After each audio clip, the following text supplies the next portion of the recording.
I'll turn the music down a little bit so that you can hear me this time. I said we're going to go live just a few minutes before the net does here on the live stream, so stay with us. And if you'd like to check in, just put your name, call sign if you have one, and location in the chat, and I'll put you on the check-in list.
You know, it would help if I turned on my damn microphone. Oh, let's try that again. All right. I hope you're having a good week. A good weekend. It is definitely cooler than it has been. I think on my home weather station. Let me make sure I am. Okay. Yeah. There we go. Okay. So just making sure I am being heard. I think I looked at my weather station for all of July. There was 3 days in July where the high was not 90 degrees here at my home QTH. So, starting August off on a much better and cooler note, but it is a little bit wetter. The rain has been here for the last about the last 4 or 5 hours. I think it's been raining. Tried to get some yard work done today and could not do it. But we got about 5 minutes. If you want to check in on the chat, you can do so. The chat is over here. If I've got my if you're on YouTube, just check in over there. Name, call sign, location, and we will get you checked in. So I got Larry, I got John, I got Kyle. And we appreciate you all being here. And I hate when people say this, but I'm going to do it. Be sure to like the video. I don't care if you subscribe or not, but if you at least like it so that some people can find it. Anyway, we're going to go live on the repeater here in about 4 minutes. And we're going to talk tonight about Tornado Alley. Tornado Alley, is it moving to the east? Everybody's familiar with where Tornado Alley is normally at. Texas, Oklahoma, Nebraska, Kansas. Or Kansas, then Nebraska, I believe. Nebraska is north of Kansas, if I remember my geography right. And there's Josh. Guess he just wanted to test to see if he could get into the repeater, or at least get in on my live stream. I will check him in. In his location there. All right. Okay, let me acknowledge him here. Hey, Josh, we're going to go live here in a couple of minutes. K for HSM. Oh, yeah, I'm looking at you. He's looking at me. Okay. So, anyway, I'm going to pause this.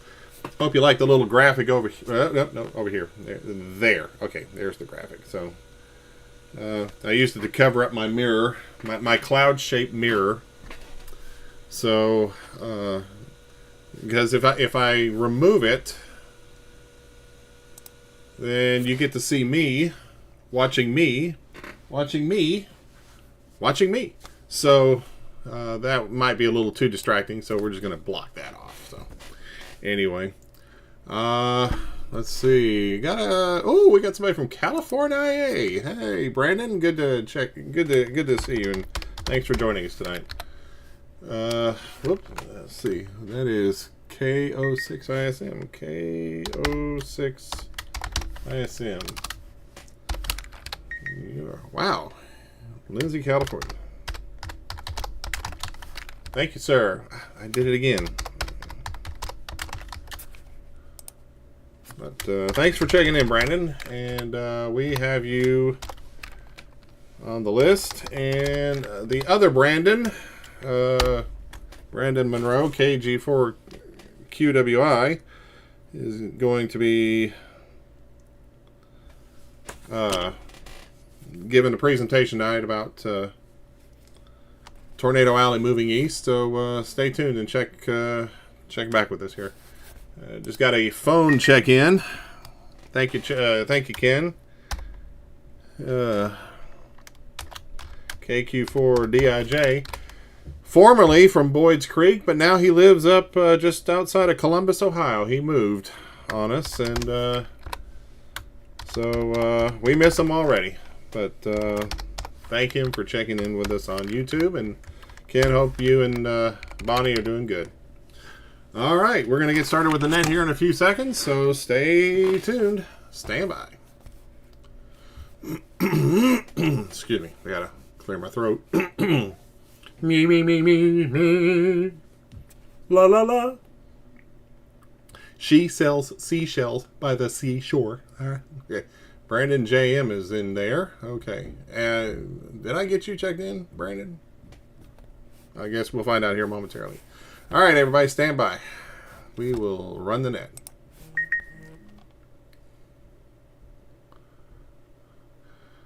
Down in the jungle, I think he still is. I think there is he's not too far from the woods, so there is a jungle up there, I think so.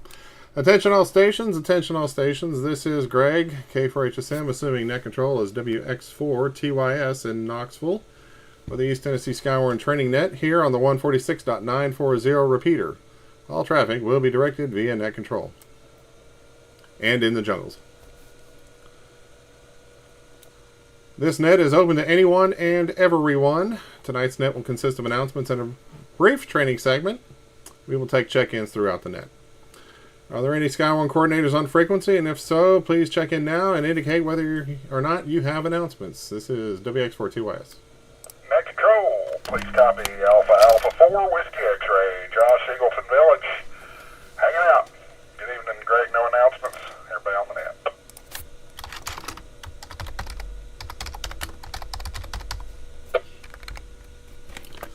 Acknowledging Josh, AA4WX in Eagleton Village near Merville. Thank you, sir. Got you checked in. Next, any other coordinators that need to check in? Brandon. By the way, about a 20-second delay. Greg, this is Kilo Golf 4, Quebec Whiskey India, Brandon in Knoxville, KG4 TWR. Right on cue.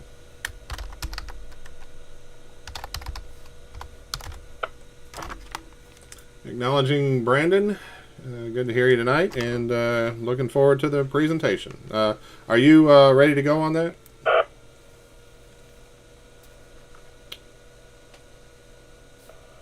Good to go. We are ready. Just whenever you get some of the check-ins done. Roger that. All right. We'll do that here in just a few. Any other check-ins from district coordinators, either District 5 or outside of the area? WX4TY standing by. Thanks, Josh.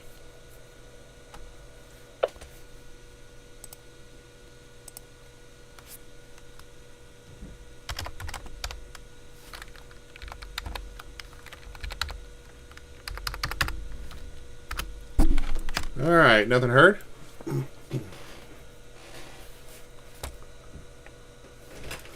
Trying to get some announcements here. Let's see. I'm checking to see if there's any SKYWARN spotter classes here. Give me a quick second, and I'll get you that update. WB4GBI repeater. You'd think I'd have had this ready by now. All right. While we're doing that, anybody with any announcements for the net? WX4TY standing by.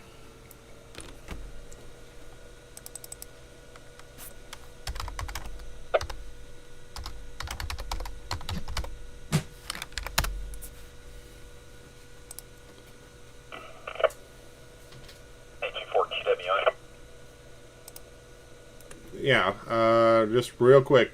There are no scheduled spotter classes for the Morristown County warning area here in East Tennessee, so you can take spotter training online if you go to Morristown's weather site, weather.gov/MRX, and there is a virtual SKYWARN spotter class that you can take online anytime. You take the course, it takes about an hour. You take the course and you get certified. You pass the test, which is pretty easy, and then you'll get a spotter number issued to you if you don't have one already. Go ahead, Brandon. I'm going to make Josh do this, or you, but I thought Josh should kick in and do it. The Huntsville Handfest 2025 is coming up, what, 2 weeks, I think? I know you guys would be a better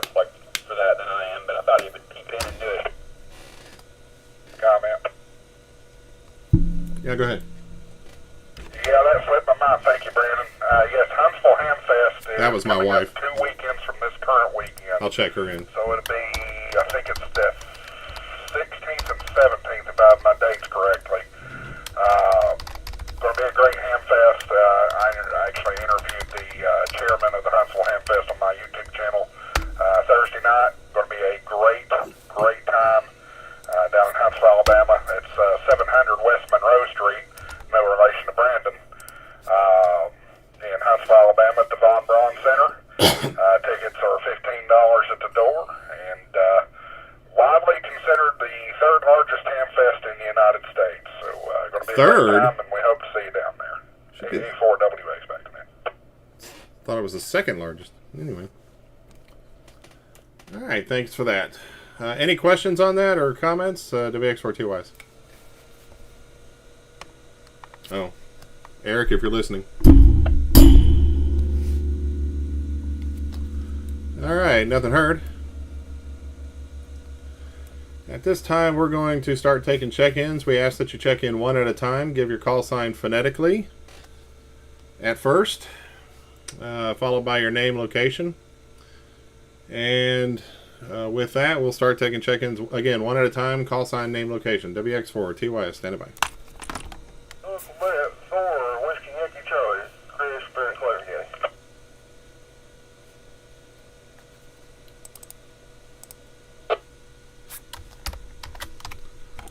Acknowledging, was it Kilo Quebec 4, Whiskey Yankee Charlie, Chris, up there in Claiborne County? That's correct. All right, got you checked in, Chris. Thank you, sir. Good to hear you. Next check-in. Kilo Charlie 8, Lima Uniform Bravo, Jeremy in East Knox County, the Midway area. Good to hear you, Jeremy. Kilo Charlie 8, Lima Uniform Bravo, Midway. Got you checked in. Thanks, sir. Next check-in, please.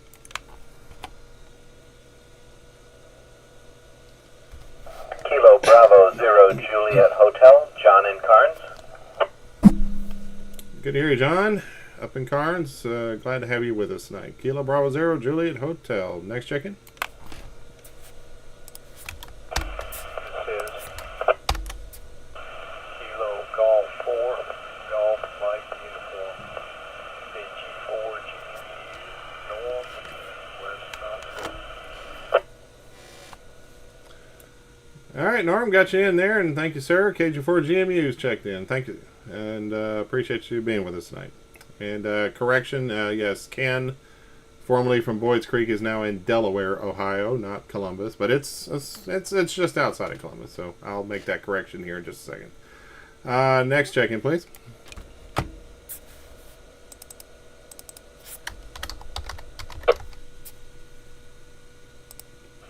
Alpha India 0 India Alpha Ivan, along with Alpha Golf 0 Alpha Uniform Nancy and Loudon.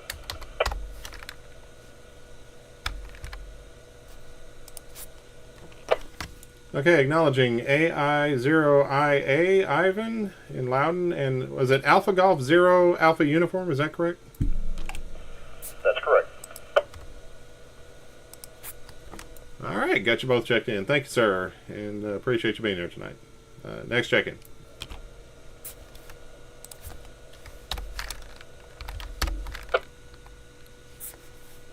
Net Control. Net Control, please check in Whiskey 8, Bravo Romeo Delta, W8BRD, Bill, Jefferson County. Good evening, Mr. Greg. Good evening, Mr. Bill, W8BRD in Jefferson County. Thank you, sir. Appreciate you being here tonight. Any others? Kilo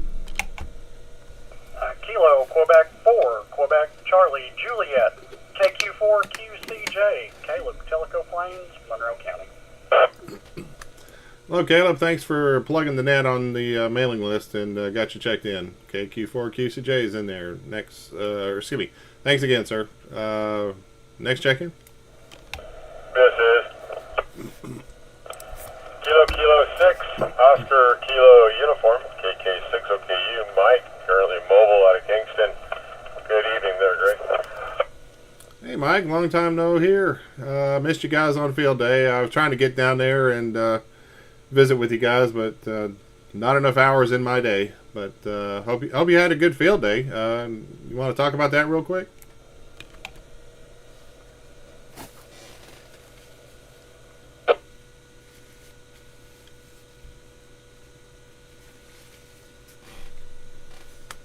I must have dropped out there. Sorry about that, Mike. KK6, okay, you got you in there. Thanks. Appreciate you being there. Next check-in. Kilo 4, Papa Victor Alpha, Katie 4 PVA. Hello, Kenny. Got you in there. Kilo Delta 4, Propa? A Propa Cuppa? Coffee. Papa Victor Alpha. Kenny, thanks for checking in tonight. How you doing, sir? Not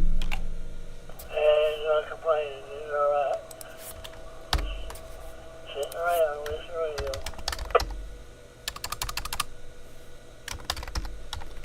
radio. Roger that. Thanks for checking in, Kenny, and good to hear you tonight. Next check-in, please. WX4TY, standing by.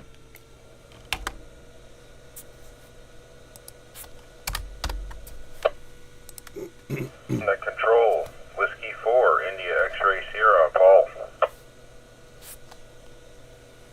Whiskey 4, India X-Ray Sierra. Paul, got you in there. Where are you located currently? Carter Springs, Granger County. Okay, tomato country. Good to hear you, sir. And thanks again. Next check-in, please.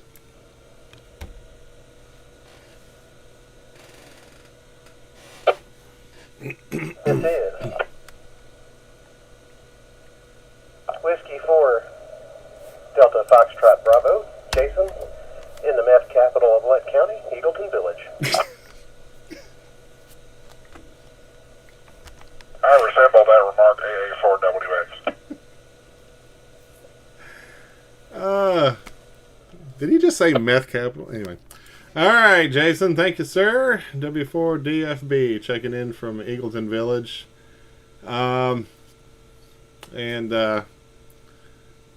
We're just going to leave it at that. All right. Next check-in, please. WX4TYS, District 5 SKYWARN Trading Net. Meth capital? Did he say meth? Net control. Net control, this is Kilo Quebec 4, Bravo Juliet Uniform. KQ4, BJU, Lee, in Von Orr, Monroe County. Thank you, Lee. Good to hear you tonight. KQ4 Bravo Juliet Uniform in Monroe County near Von Orr. Or in Von Orr in Monroe County. All right, got you in there. Just a quick heads up for anybody, if you want to follow along for the presentation, we are on YouTube doing a live stream. The link is on our Facebook page. It's also on our Discord. It's if you do a search for District 5 SKYWARN or East Tennessee SKYWARN District 5 Training Net, you should find it. So hopefully if you want to follow along, we have a PowerPoint that I'll be using as Brandon gives his presentation here shortly. With that, any other check-ins, call now. This is WX4TYS.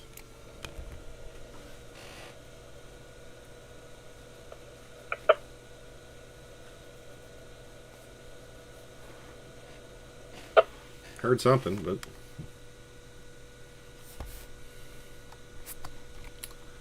Alright, nothing heard? WB4GBI, repeater.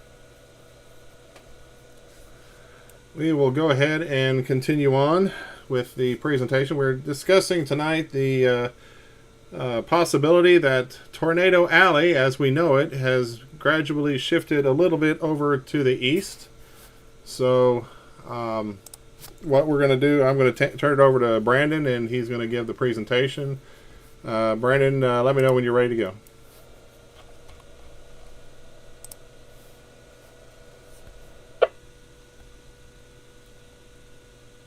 I'm ready to go, Greg. Just waiting on the screen to update so I can see which document you're going off of. Are you using the PowerPoint? Yeah, it's going to be the PowerPoint. I'll go ahead and put it up on the live stream there. That starts out Understanding Tornado Alley, the shift eastward. It's got your information there.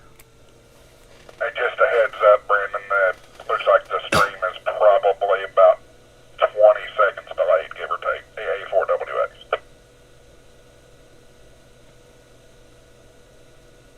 Yeah, I noticed that delay, but we'll dig in, guys. And good evening, everybody. Thanks for joining us. One of these, or this topic was actually, I think, proposed. Maybe Greg brought it up, and I think it's an excellent topic for us tonight. But we're going to cover the Tornado Alley, and what it is the most important part for me to start out with. There's a couple of different things that I wanted to point out before we get into discussion of the shift of Tornado Alley, because I was doing a little bit of research. I found out there is actually not a defined tornado alley to begin with. And to highlight what that means, it's not a scientifically defined region. In the 1950s, approximately, there was some research that was done for Tyndall Air Force Base and mostly for government institutions, if you would, in their air forces for military to determine if there was a risk to their aircraft. And so as they started that study, it originally kind of founded this concept, or what the media coined the phrase of, as Tornado Alley. And that alley was defined as an area from Texas to Nebraska, so that was from Lubbock to Lincoln. And it was based on early mesoscale forecasting. And I'm sure you guys are very familiar, or at least have heard the term of mesoscale, as it's pretty common in our coverage, if you will, of what we're expecting when we have tornado outbreaks, predicting. But there's more areas that get more scientific into the Cape and so forth further that's been beyond just the mesoscale discussion.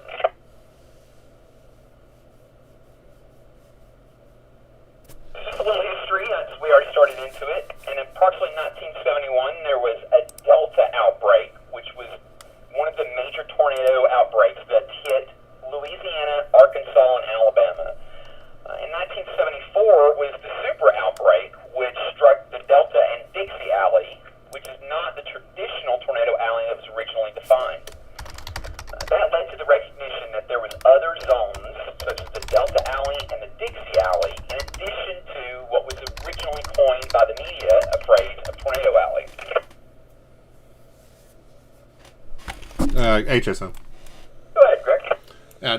Just real quick, just let me know when you need to move to the next slide so that I'm following along with everybody on the live stream. I'm sorry, sir. We are on slide 4 when you get caught up there. Oh, I'm caught up. I'm ready to go. I'll try to slow down too as I let the repeater cycle. There is a delay in the stream, so if I'm not seeing the slide changes right now, but we'll keep going in. Just a quick recap, though. I want to make sure that I've explained this correctly. Tornado Alley, again, it was a coin phrase from the media. Originally came up with, I believe, if memory serves me correctly, in the 1950s. But in 1971,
never exactly a geographical location.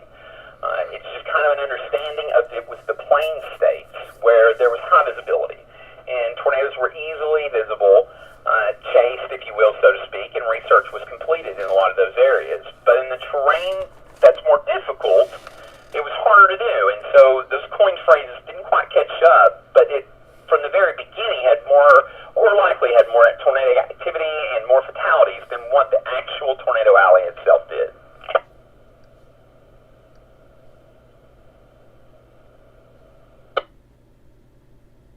To explain that, there's greater storm frequencies in Tennessee, Mississippi, Alabama, and Kentucky. The jet stream and moisture shifts have always caused that, if you will, convective activity to be higher in those states. There's an increase in atmosphere instability that's been occurring decade over decade. And that instability is what has been tracked. And with that instability movement is what we've been able to confirm, or at least we acknowledge as tornado activity is shifting further east and east.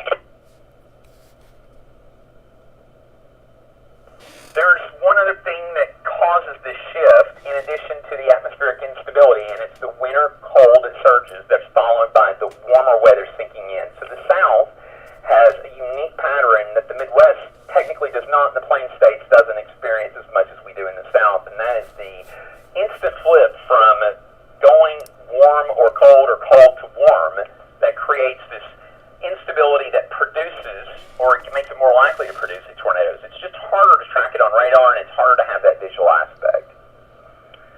We'll be going to slide 6. I'll let it recover.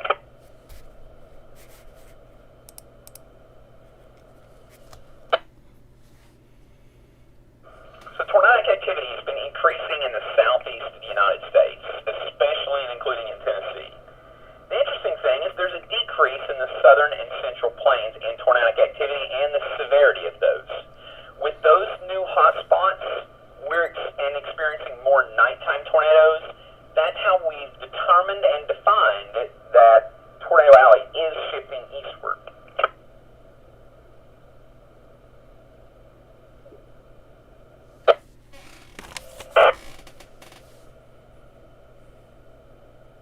You guys on the live stream, and Greg, if you'll go to slide 7, please. I've got a graphic that will pop up. For those that don't have it, this will also be on our Facebook. You'll be able to look at it after the fact, and I think we're going to try and put like a link to it on our X profile, but we'll get it out to you if you're unable to see the graphics. I'm going to give you a brief explanation of the graphics, but since not everyone can see it and expected that you're tuned into the radio more than you are your visual aids, give you a quick recap that most of the downward trend in tornado activity has been in Texas. Specifically, there's a significant drop in the total tornadoes that have occurred on the eastern section of Texas, but there's been hot spots that have really popped up around Arkansas, Mississippi, Louisiana, and even Kentucky. Indiana is included in that too.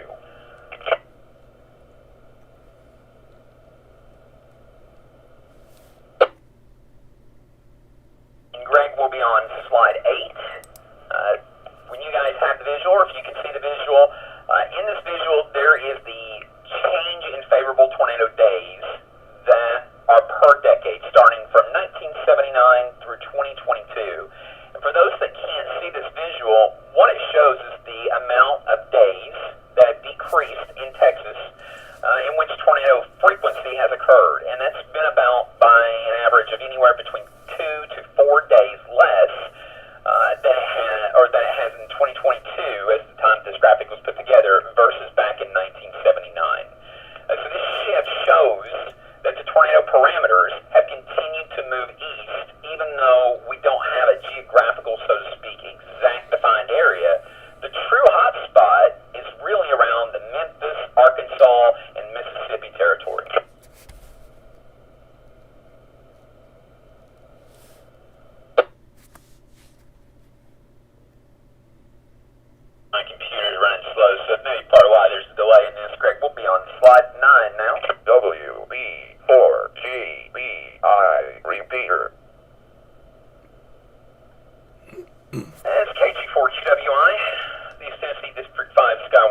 if you guys can see it, and if not, I'll go ahead and describe it to you. It shows where the original Tornado Alley was defined, and actually it's a little bit larger than that because it stretches from Houston up, so this was a shift. But this is a map put together with information provided by the National Weather Service as of 2025, so I don't have the exact date that is updated, but it has been updated this year. I want to say June. Tornado tracks just for this year. And the majority of them are completely east of the area that was accepted or commonly known as Tornado Alley. Tornado Alley technically cut off, if you will, around, memory serves me correctly, Nebraska and Texas, the line, going down through Oklahoma. But the tornadoes that we're seeing are really in the sweet spot of just west of Memphis into Arkansas, and also up near the St. Louis area, so forth, and then down into the Mississippi and Alabama area. We have seen an increase in Tennessee, so I provided another slide for you. It's going to be on slide 10, the amount of tornadoes from 1950 to 2025. When that visual pops up for you, you'll see the total tornadoes that have been counted in the state of Tennessee by each county.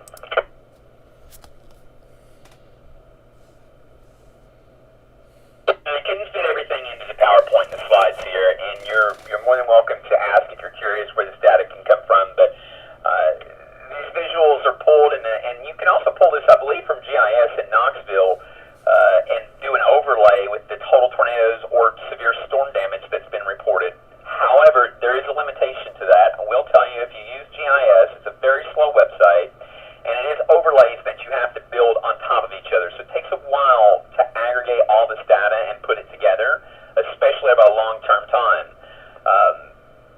But it gives you the count, and it breaks it down by years. And in 2025, it's still to be determined what the total is. But in 2024, there was 19 tornadoes. In 2023, there was 40. So there was a significant outbreak in 2023 that was noticeable. But prior to that, in 2021, that's a west, or that is total. I got it right. In 2022, I think it was 5. In 2021, 66. In 2020, 35. As that shift kind of moves back and forth, it's hard to really say, based on the total per year, that you have a shift. However, when you look at the actual data that shows the tornado plots, what their strength is, and the length that they were on the ground, when you see that visual, you can clearly see how it is shifting and it's moved east. But the tornado count itself can vary based upon that year's history. So that's why we look at it by the decade.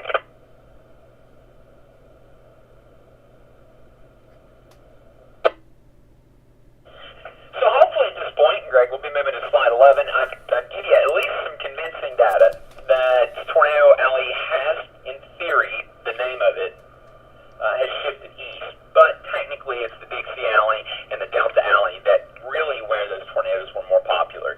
I think I put this in some of the details, and we'll put this out separately in a fact sheet, so to speak. But in 1960s, there was a meteorologist that did a study and determined that the Delta and the Dixie Alley was significantly at a higher risk for long-term and deadly tornadoes than what actual Tornado Alley was itself. And so that led to kind of this one, before we even tell you that it's shifting, we've got to explain to you what it is and why I wanted to do that. But now I'll explain to you why the shift is occurring. Just like everything in weather, it changes, and it's not a guaranteed as to what the cause is, but there are some things that we know. We know that the Gulf moisture feeds storms further into the east, and the jet stream patterns favor the severe weather over the southeastern United States more than it really does the plains. The land itself may enhance effect, but it's not going to cause the storms. And that's something I'm going to get to a little later in the presentation and touch, but I'm going to touch on it now because it's an important point. When the phrase Tornado Alley was coined by the media for the plain states, it almost created this, if you will, unawareness in other areas where tornadoes were more fatal, that they weren't as likely in those areas. And so it's been kind of a challenge for the Weather Service, if you will, to get those warnings out and for people to take them seriously. So land, again, it may affect it, but it does not cause tornadoes, so to speak, and it does not necessarily enhance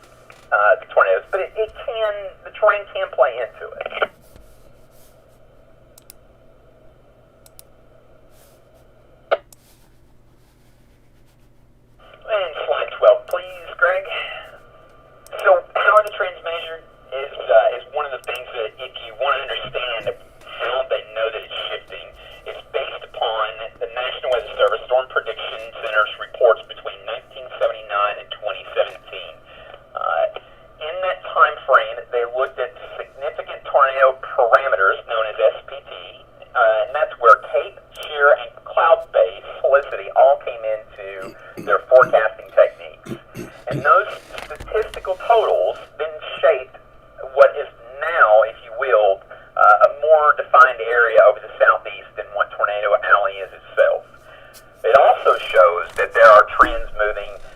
Not just that Tornado Alley was wrong in its original coined phrase, but that it has significantly moved over the east throughout the last 3 decades. Slide 13, please.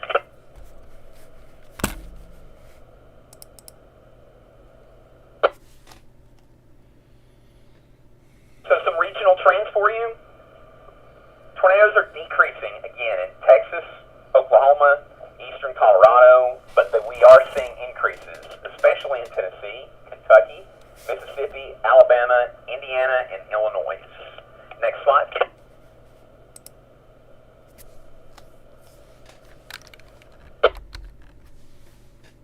So in Texas and Oklahoma, tornadoes decreasing and less frequent storms occurring, but in Tennessee and the southeast, tornadoes increasing. There's more risk, especially at night and with lower visibility. Nationwide, the totals steadily are shifting further and further east. The cause is unclear. It's possibly linked to climate shifts, but the true cause of the shift is absolutely unknown at this point. There are studies that are still ongoing, and of course climate change is one of the topics that I know is going to come up. Next slide, 215 please. But before we talk about climate change, we've got to consider the seasonal patterns. So March through May have seen sharp declines in the plain states in tornadic activity, where June through August there's been a drop in the central United States. However, fall and winter have proven to be more tornadic environments for the southeast. And as something to point out, I think pretty strongly, is what we used to call our tornado season, so to speak. It's still very active in the spring, but we're also seeing this pop up in the fall and in the late winter during those strong shifts, which we see the warm and cold shift environments and the lows come through. 16, Greg? Especially around Christmas time. We see those. So I know this is a political topic, and I want to be careful how I approach it or even try to share with you. There's no direct link confirmed with climate change that puts any blame or association with the shift in tornadic activity. Global warming, if you were to look at the definition of global warming or what is accepted or believed behind it, and not getting into the politics or the science of it, because I'm not a meteorologist and I don't want you to think I'm pretending to be. But there's no direct link confirmed that climate change causes the shift. In one way, you could argue that climate change would produce more overall. But this is still a shift in which is moving. So the exact cause, as I said, is still unknown. The climate model suggests that the southeast is going to see more severe weather, however. Until we're going to know exactly what's causing it, what's making it more favorable, and why it's shifting, there's just more research that's needed. Next slide.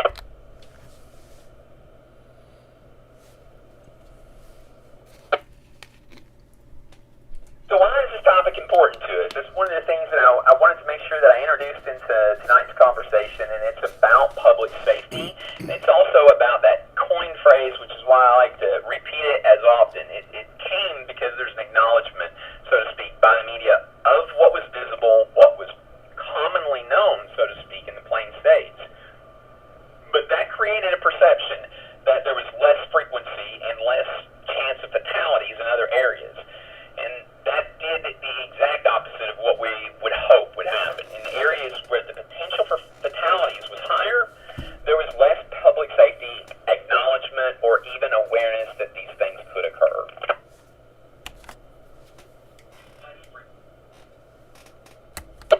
Originally, Tornado Alley was believed to be in an area where residents in this district would not see a tornado, nor think it's likely, or it even happened.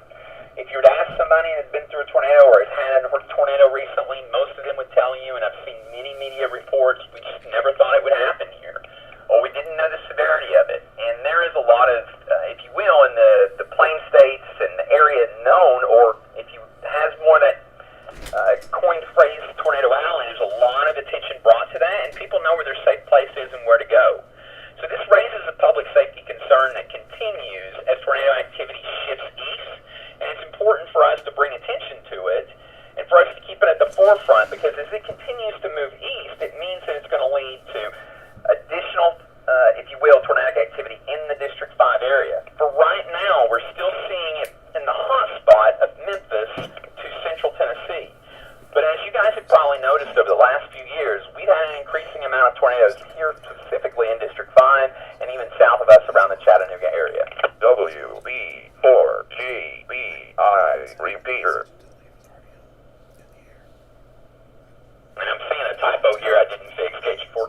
District 5 SKYWARN net.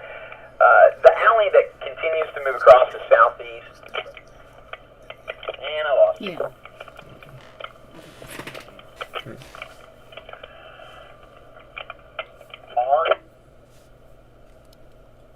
Uh-oh. Something happened here. Okay. Brandon, you have an audio issue there? I think you've had a microphone issue in the past.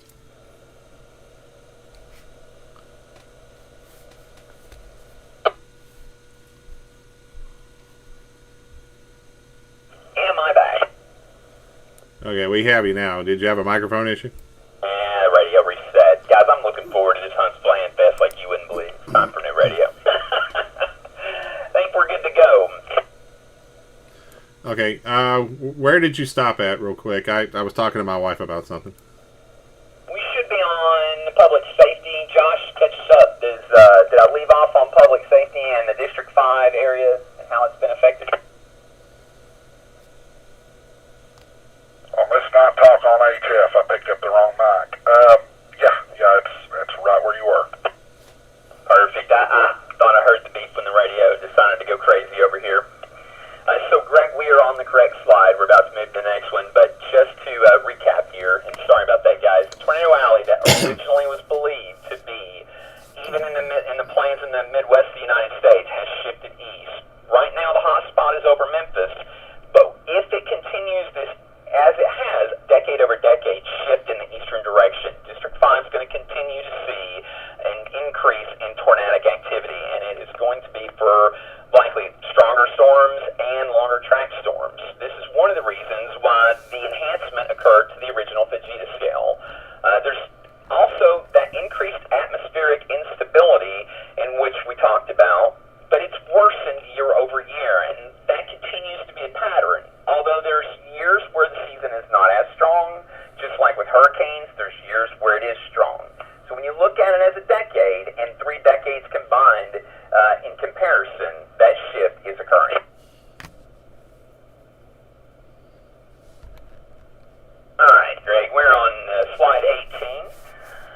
So for Knoxville specifically, what this means, as I said, an increased risk for East Tennessee is going to continue to occur even into the other districts. And your slide shows dropped off your screen, you probably know that. But nighttime tornadoes are going to continue to always be a challenge for us, especially given the terrain that we have in the mountainous terrain.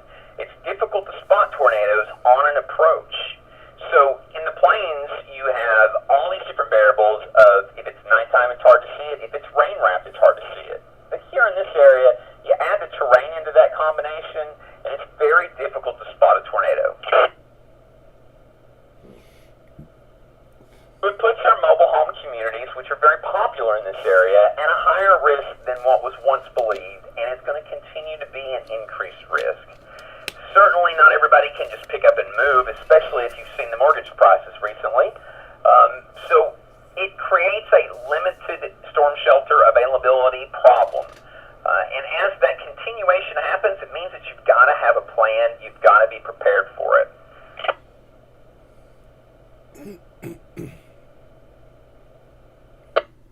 Greg will be on slide 19.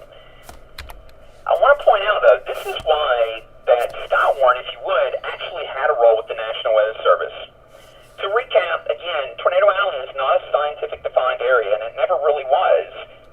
And when it was defined, so to speak, by the media, it was inaccurately geographically positioned.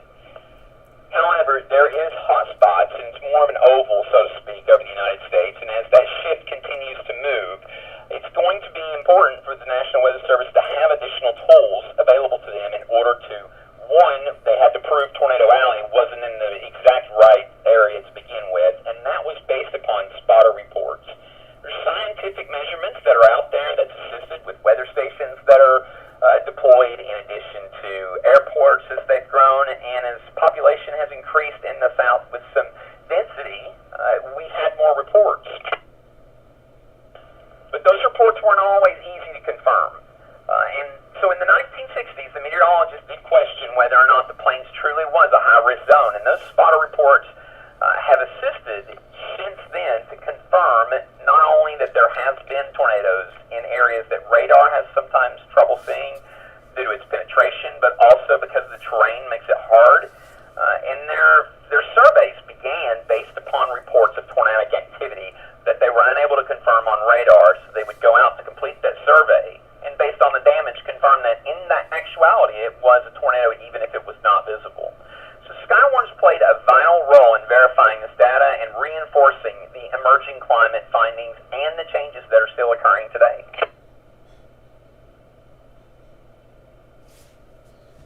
Slide 20, please, Greg. So some things to remember and continue to plan for in the future. As we, as a program through SKYWARN, when we do activate, like, it's important that we are doing these nets, that we are giving open opportunity, so to speak, for everybody to get their reports in, but to make sure that we're collecting this information, it gets entered into the local storm reports, because it strengthens not only the Weather Service ability to accurately forecast it, but it also provides an increase of public awareness, and that increases in public shelter access, and that's going to be necessary for those things to increase, not only in, so to speak, communities that are mobile homes, but just as a whole. And as we continue to see this shift and this activity potentially get worse for our area, awareness and safety is going to be critical to preparedness in the future.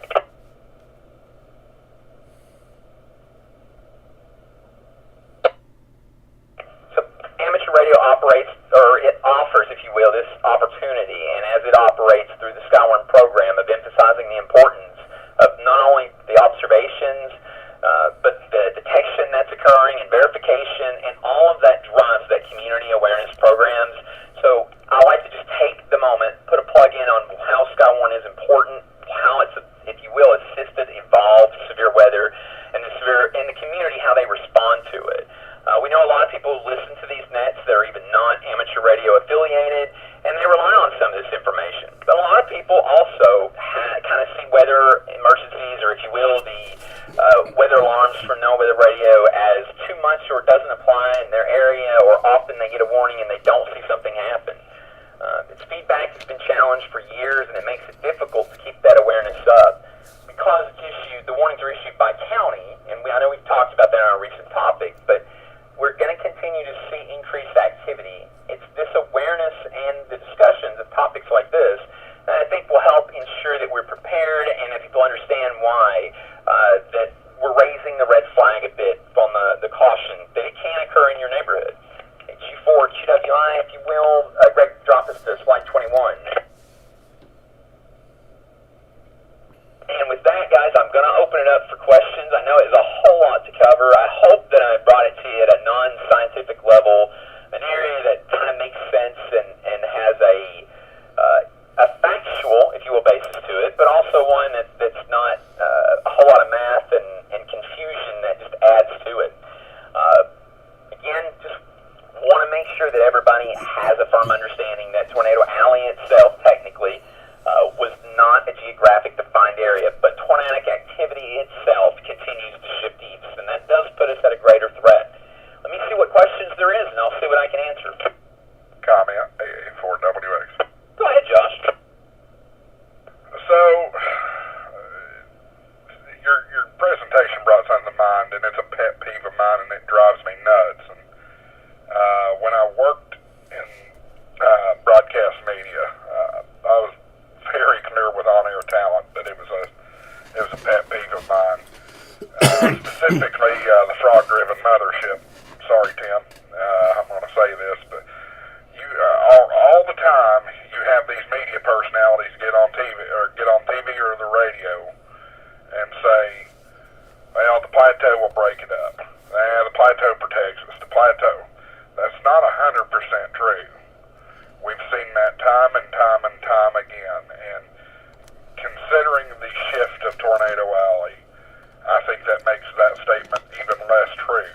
So just my 2 cents. That drives me nuts when I hear people, because it's dismissive. You know what I'm saying? It's dismissive of a threat, and people tend to pay less attention, I believe. Over to you, AA4WX. Thank you, John. Thank you, Brandon. Josh, I'm glad you brought that up. I had this originally in a recap slide, and I think I edited it out by accident or just moved it.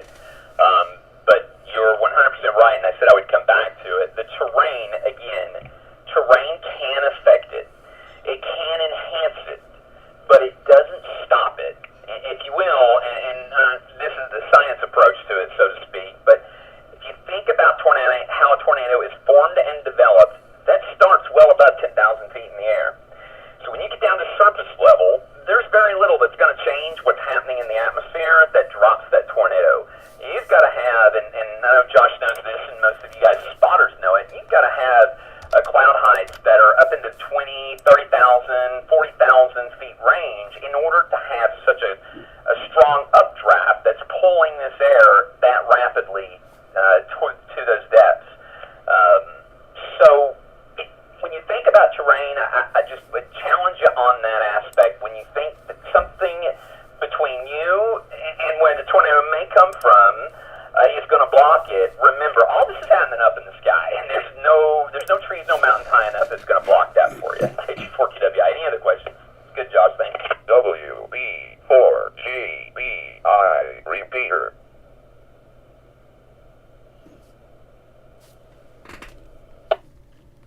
K4HSM. Go ahead, Greg. Yeah, real quick, really good presentation. Very well put together.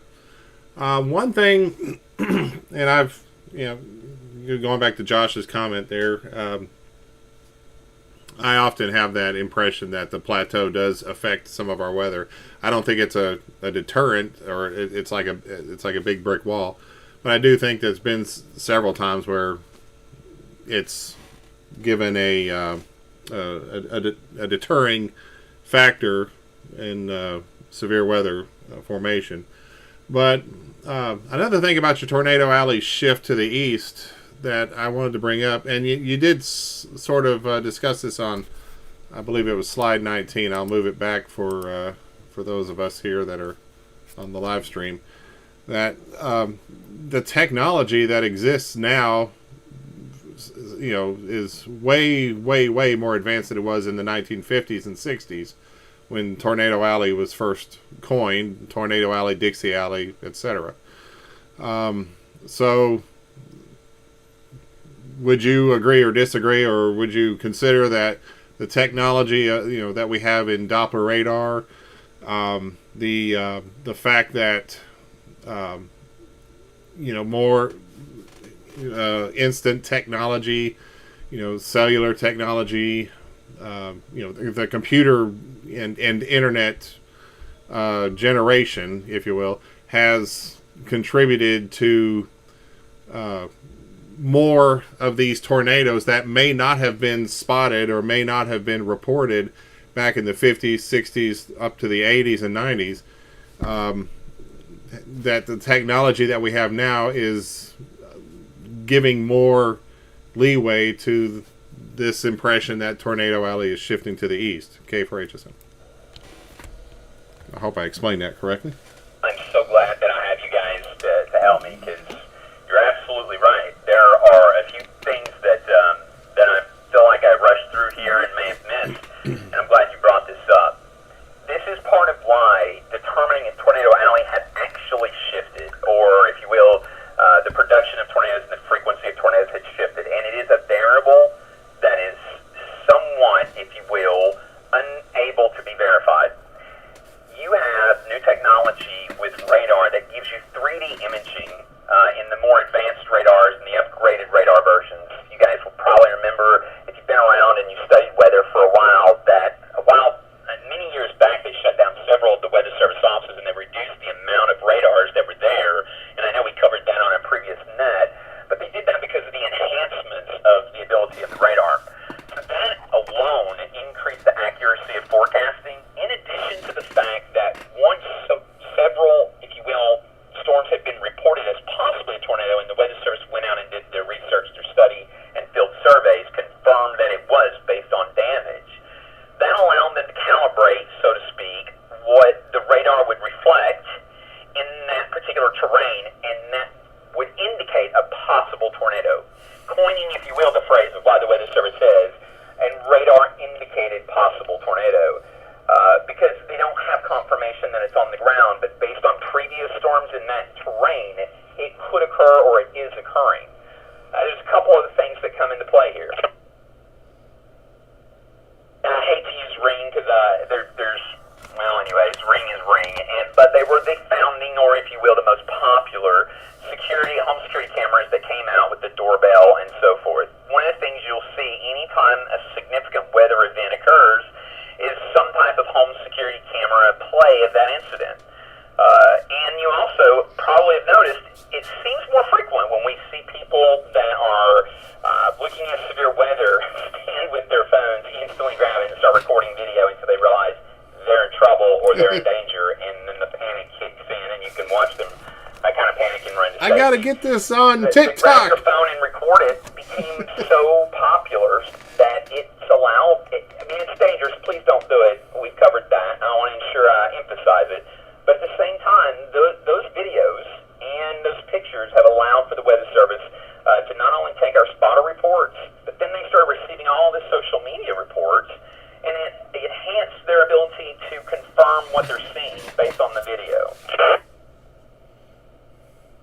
So without a doubt and without question, there are three things that have contributed to the possibilities of this defined area being shifted, and it's the damage and the strength that has confirmed the shift moving forward, but the population increases and the increasing technology has absolutely supported and made the reporting of tornado activity and the confirmation of it much easier and probably more accurate after the fact. It's a great point to bring up, Greg. Thank you. KC4QWI. Anybody else? Yeah, thank you, Brandon, and appreciate it. Any other comments or questions or add to the discussion? All are welcome. This is WX4TYS. NU4K. November Uniform 4 Kilo. Go ahead. Yes, sir. I kind of got in on the tail end of this, and I heard that, the description about the Tornado Alley, and that I guess it's over West Tennessee, I believe, somewhere Nashville or Memphis or something. I don't remember what the other guy had said. I'm just kind of curious, is this recent, in the past couple years or what?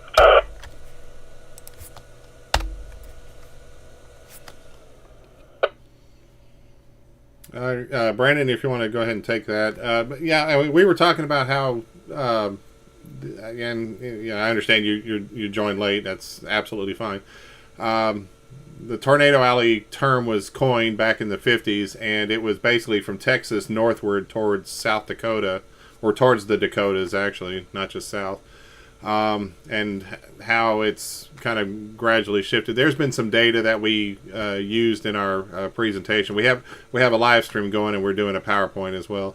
And but Brandon, you have all that information there. What was the data point that you were using that kind of indicated the shift? Was it around 1980 or so?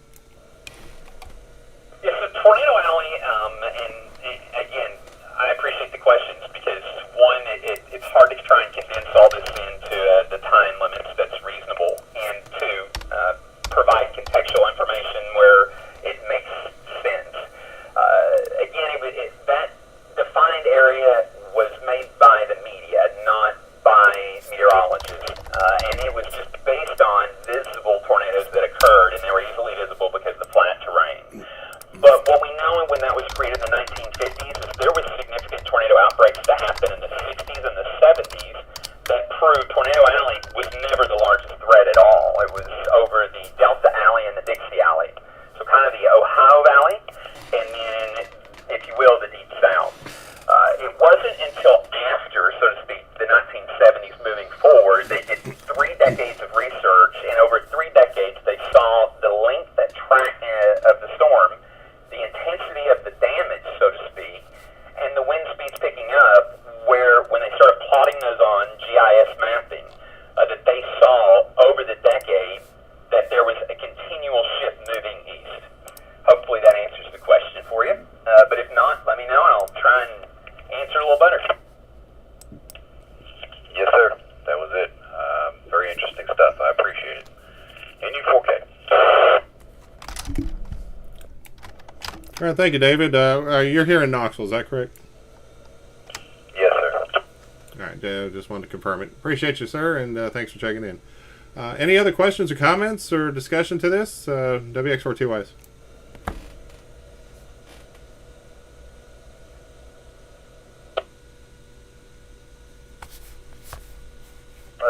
KWB. Yeah, go ahead, Jeremy.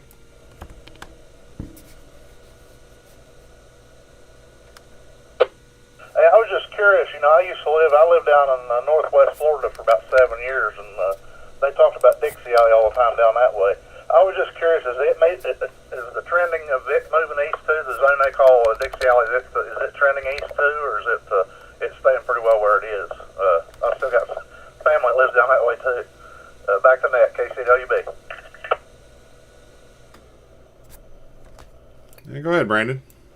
It's a perfect question, and I appreciate it. One of the things I wanted to do was answer if Tornado Alley is shifting, but also kind of give you the explanation of Delta, Dixie, and Tornado Alleys. If you will, those are geographical locations. I like to refer to it as tornadic activity rather than those alleys, because the tornadic activity is absolutely shifting east, regardless of where you live. It's moving in that eastern direction. So if you get a chance, take a look at those visuals off of our Facebook post for the PowerPoint that I put out. You'll find those graphics will show you the hot spots and how they've kind of moved, and even the tornadoes that have tracked over the last year. Just in 2025, I believe, is the tornadoes that I put on slide 9. And that shift right now puts the hot spot right over the Arkansas, Tennessee, St. Louis area, even down into the Mississippi, approaching Alabama area. All those are really kind of the hot spots. And you're going to see it if it continues this decade over decade pattern as we expect to move, and potentially until it reaches out to the East Coast. We'll hope that once it reaches that, it can just go away and become another nation's problem. But in fact, yes, it is moving further east. Specific to your question in Florida, and let me let it recycle. WB4GBI repeater. Become the Bahamas. KC4GWI with the District 5 SKYWARN net. Florida's an interesting one to bring up, and as I was trying to figure out how to explain this, I didn't go into Florida because Florida has not really saw much of a change, and there's a reason for that, but it probably or may not last. That's a bit more on the meteorological side and forecasting, and I don't want to pretend to be an expert in that field by all means. But Florida maintains warmer weather for longer durations, and you need that cold to warm weather shift to occur for tornadic activity to increase. So I'm not sure if Florida is going to continue to see a pattern of increase in tornadoes, as most of their tornadic activity I would estimate to be, again, not a scientific evaluation, based upon hurricanes.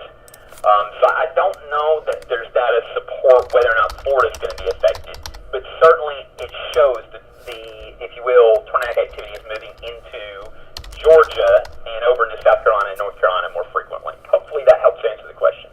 Comment. And Josh, KG4QW. Glad you brought up hurricanes, because that was my thoughts exactly. You're going to have some anomalous data there because the vast majority of tornadoes in Florida are not supercellular in nature. They're embedded in the right front quadrant of tropical storms there. Over.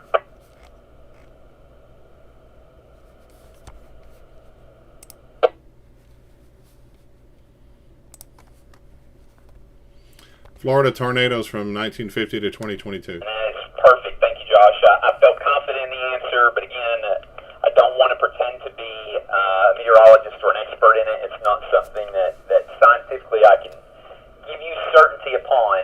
It requires a higher level of intelligence than me. But I appreciate that. Any other questions? Because these have been fantastic and exactly why we wanted to cover this topic. Yes, K4HSM, WX4TYS. I've got on the live stream, I got a graphic showing the Florida tornadoes from 1950 to 2022. You can see it's kind of spaced out, spread out. You know, they don't get a lot of the severe tornadoes that you get out in the Midwest. You know, the most severe they have on record is EF4, and those are around the Tampa Bay, St. Pete areas. A few F3s spotted, you know, dotted around the entirety of the state, from the Panhandle all the way down to Miami. And I kind of allude back to what I commented earlier. The Dixie Alley, Florida area of that part. I think it's just more awareness, more technology, better technology has shown more of these tornadoes. So I wouldn't say it's a shift eastward. It's just basically kind of an expansion. Brandon, any thoughts on that? I'm hoping to see the graphic. The live stream's not caught up yet. I hate to try and give it I guess if you will, I hate to try and give it an evaluation or an answer to that, just because of the different possibilities. I mean, you've got El Nino and La Nina that can affect that, and you also do have, and one thing that we know is there's been snow, so to speak, snow events and freezing weather that's occurred more and more frequently in Florida, where residents there and plenty of people that I know, they never even had heat installed in their homes because they never needed it. So there's been change there without a question. Is it related to this shift? I would say that it is more likely than not, but I hate to give it an evaluation for someone that just doesn't have the expertise to tell you that one's related to the other. So I would give it the same answer as I would if you're asking, is climate change the cause? I'm not sure. There's just no way to be able to prove that, I think, at this point, because climate change affects everything as a whole. We're talking about a specific shift, and we're seeing a decrease in one area, yet an increase in another area. So it's just not got enough facts, I think, behind it to say that for certain. KG4QWI, I hope that helps. All right, thanks, Brandon. Jeremy, anything further?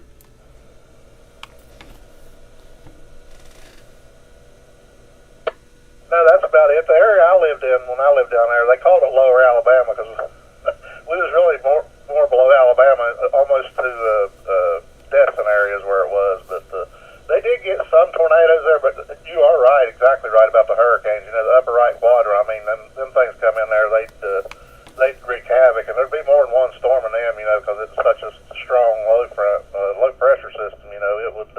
They'd be scary how them things would come up so fast. But yeah, I was just kind of curious if they was like merging together as they're going eastward. That's more what I was kind of wondering if that was going to be the case. Not technical, you know, just what you thought. You know, back to you, KCWB. Again, KG4QW, I'm sorry, Greg. I'm glad you brought that up, and I'm glad you mentioned that area. So when we talk about the Florida Panhandle, that might actually be a bit of an exception because it is included in the aggregated data. So the Panhandle itself of Florida has seen an increase, and it has seen a shift. Notably, Panama City, Destin, those beaches have had more frequent, if you will, water spouts coming onto land that are not associated with hurricanes. And I don't think that's a disputable fact. I think if I dug a little deeper, I could find you some statistics that prove that. So the Panhandle itself is absolutely seeing that shift move in the east, and therefore Jacksonville, Florida, the far northern part of Florida would certainly be an area that I would expect increased activity. Going down further into the state, I don't know that I'd answer that one yet again. KG4QWI, it's a great question. Comment? Yeah, go ahead, Josh. K4HSM, WX4TYs. Greg, I know I'm looking at the stream and I'm 20 seconds behind you, but on that graphic, closer down toward where you scroll down past the map there's a little bar graph there of tornadoes by month. And what stood out to me that may disprove my theory a little bit is that it looks like the highest amount of tornadoes in Florida occurs in June of all times, strangely enough. So that would lead me to be less in the camp of tropical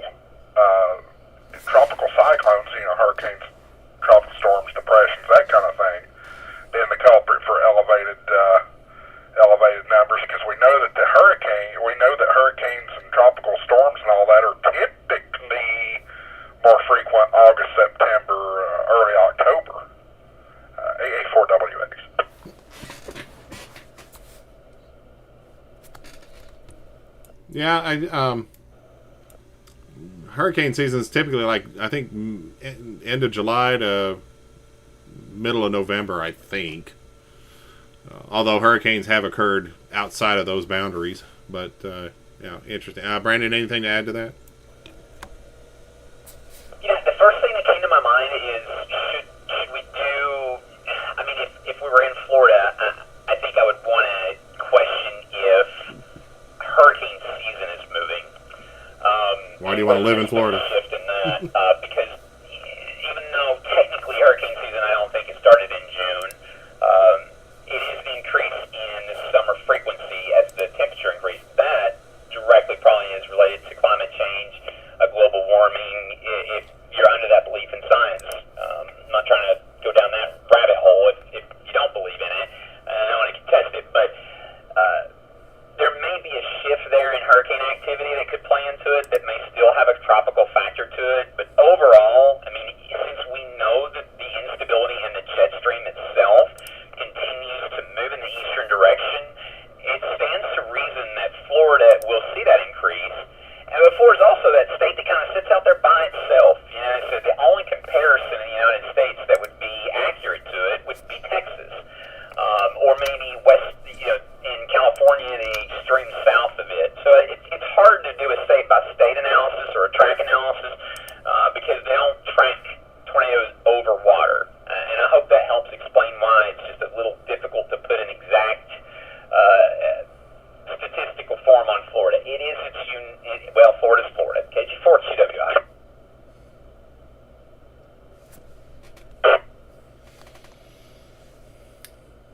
CWI. K for HSM.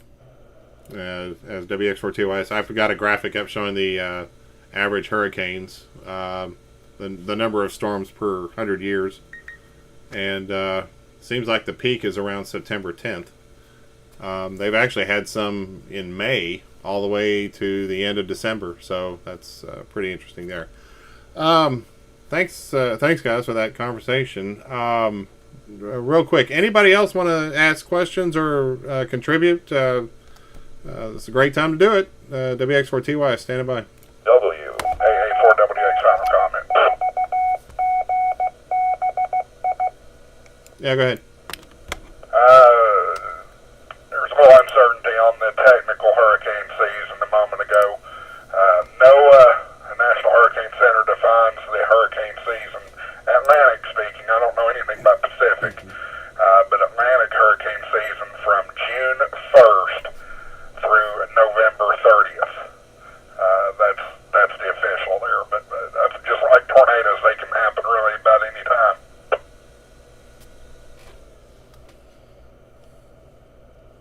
Yeah, Roger on that. Thanks for the clarification. Once again, anybody else want to jump in there? Absolutely. Good discussion here. WX4TYS, District 5 SKYWARN Training Net.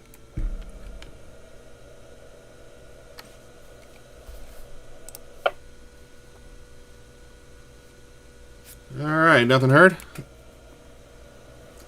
We'll take some late check-ins. Hopefully some of you have stuck around and listened to this. Hopefully it's been informative. If you'd like to check in, you hadn't had an opportunity to do so, call now. WX4TY, standing by. KQ4 NDO, Kilo Quebec 4, November Delta Usher, Gary, South Knox County. Good to hear you, Gary. Thanks for checking in, and letting us know that you've been in there. Thanks again. Any others? And 0KLQ, Brad in Madisonville. Thank you, Brad. N0KLQ, Kilo Lima, Quebec. Is that correct, Brad? Roger that.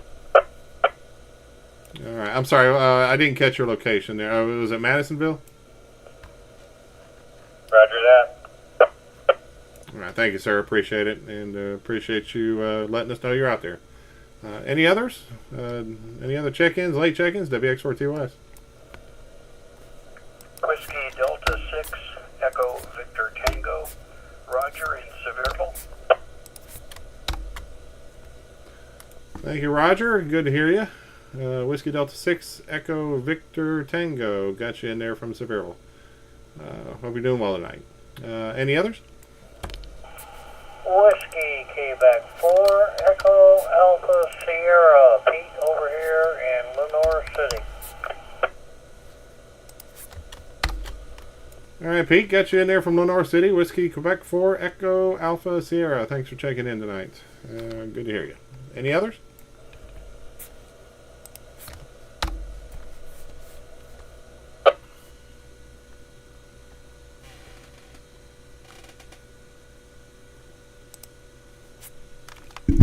All right, nothing heard. A couple of other announcements. Our next net is tentative for Sunday, September the 7th. I cannot believe it's August already. So the last couple of months have just kind of zipped by. But do want to say I apologize for not having a net last month. In part because of the July 4th holiday was around the same time that weekend. Also, the week after, when we had rescheduled it, I came back from vacation, and the best souvenir that you could possibly ask for was COVID. And I had that for a few days, and then I had, apparently I spread it to the whole family. So my mother was one of them, and she ended up in the hospital. Yes, Charlie 0 Victor India Delta checked in from Vegas with me, and so I was not able to call the net because of that. So hopefully wasn't too big of a inconvenience for everybody, but do appreciate everybody for checking in tonight. We got let's see, we got about 27 check-ins, so that's great. I appreciate everybody joining us. I'm thinking for next month, and this could change, but since we had a good discussion tonight on the Tornado Alley, one of the documents that I got was from one of our meteorologists up at the Weather Service, and it talks about tornado genesis. Basically, the formations of tornadoes and the buildup of it. And so I am thinking that we will go into that next month. That could change, and it could shift around. But we'll see. Again, Sunday, September 7th is the tentative date. And so hopefully we'll see you then. A couple of other weather notes to take care of. You may have heard the Newfound Gap Road in the Great Smoky Mountains National Park is shut down indefinitely. They had a little bit of a washout from between mile marker 12 and 13 on the Tennessee side of Newfound Gap Road there. I think it's 321. Or no, 411. I think it's 411. And so if you're planning on going to the mountains, you'll probably want to plan accordingly. The North Carolina side, the Cherokee side, is open, but you have to go around it. I think you have to go on 40 through Newport, where they had the previous washout from Helene and a rock slide just a couple of months back, to get over to it in order to get up the mountains. But if you're willing to do that, then more power to you. So be cautious if you're making plans to go up into the mountains over the next few weeks.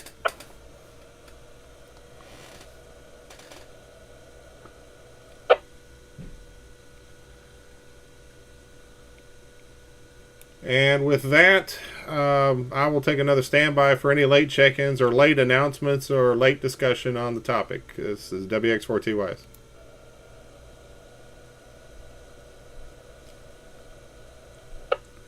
Once you get done, I just have a closing comment, but let's make sure we get all the check-ins and further questions first. KG4TWI.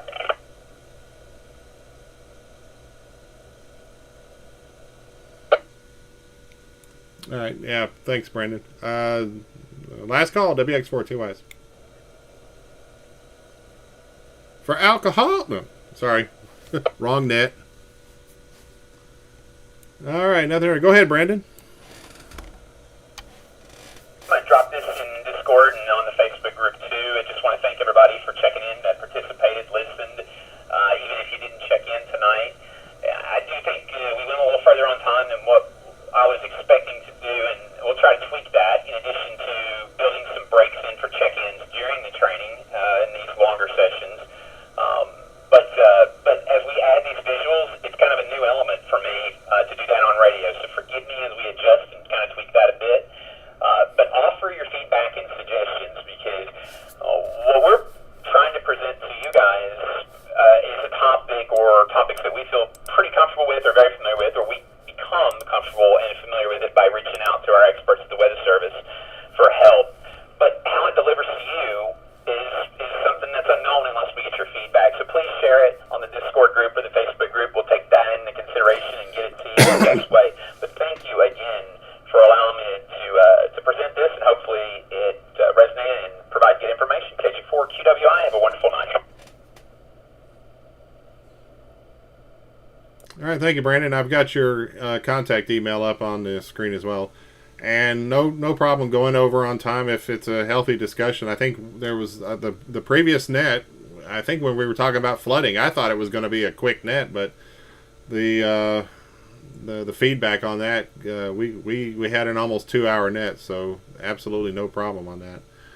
But thanks again, and I will put the presentation up on Discord, on Facebook, and on our website. It's etskywarn.com. You can go to etskywarn.com, net or org. They should all take you to the same spot. I'll put it up here shortly.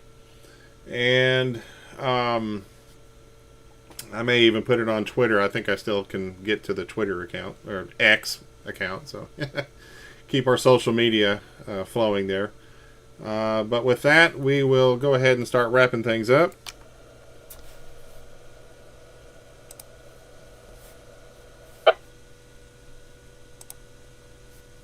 One final announcement, Greg, AA4WA. Yeah, go ahead. I forgot to mention this earlier. I do want to give everybody the same opportunity I'm giving my YouTube audience. This Thursday night will be the 1-year anniversary of my YouTube channel, Ham Shack TV, and I am giving away a Redibus MA1. It's pretty much the hottest VHF UHF budget rig available right now with mobile. So that will be this Thursday night at 8 o'clock on Ham Shack TV on YouTube. So appreciate that, Greg, and we'll send it back over to you. And Greg and Brandon, I don't know if y'all are capable, maybe jump on Zoom after the net here. I have an idea for future operations like tonight. WB4GBI repeater. Yeah, I should have a few minutes. We can try and hop on Discord here. All right. Thanks again. Any questions or comments? The WX4TYs or late chickens? I feel like I want to say chickens instead of check-ins. Chickens, check-ins, check-ins, chickens. Are you too chicken to check in? There you go. All right, nothing heard. Well, thank you everybody for checking in and participating this evening. As a reminder, we are doing this monthly, and it's on the first Sunday of the month at 8 o'clock local time. Even if the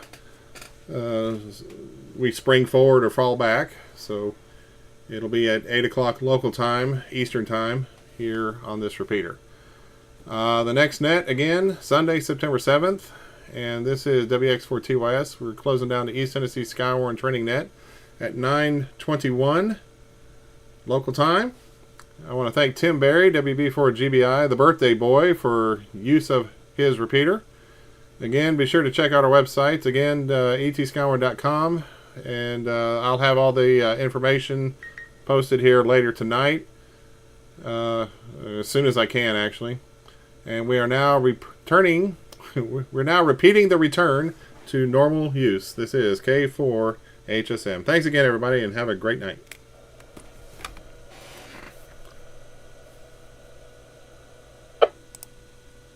Alrighty. So I'm going to turn the volume down. KC8LUV. Jeremy, you still in there? KQ4NDO. Yeah, a couple of guys are wanting to talk. So, all right. Hope everyone enjoyed that. Hope it was informative. Hope you had some good infotainment. And be sure to check out, again, the website, the Discord. You can go to the website to get information on the Discord so that you can join us there. And yes, Florida's armpit. I grew up in Homestead, so I can joke about it. We came back from, where was it? Where was it? Where the heck was it we came from? It wasn't Vegas. It was Calgary last year when Helene hit. And first time in Florida since 2017, I think. And oh my God, it was hotter than hell that day. It was, like I said, it was the week after Helene hit, and we left to go to Calgary the day that it hit, and we flew back the week after, and it was just miserably, oppressively hot. We weren't even, we only got outside just a couple of times to go catch trams and get connectors to the next terminal. But when you were exposed to the outside, it was just like, oh, instant heat. Instantaneous heat. Oh, let me shift that back over. Anyway, everyone, hope you all had a great night. Hope you enjoyed the net. Hope you found it informative. We will see you in September, and thanks again. So 7-3s to everyone. This is Greg, K4HSM, and talk to you soon.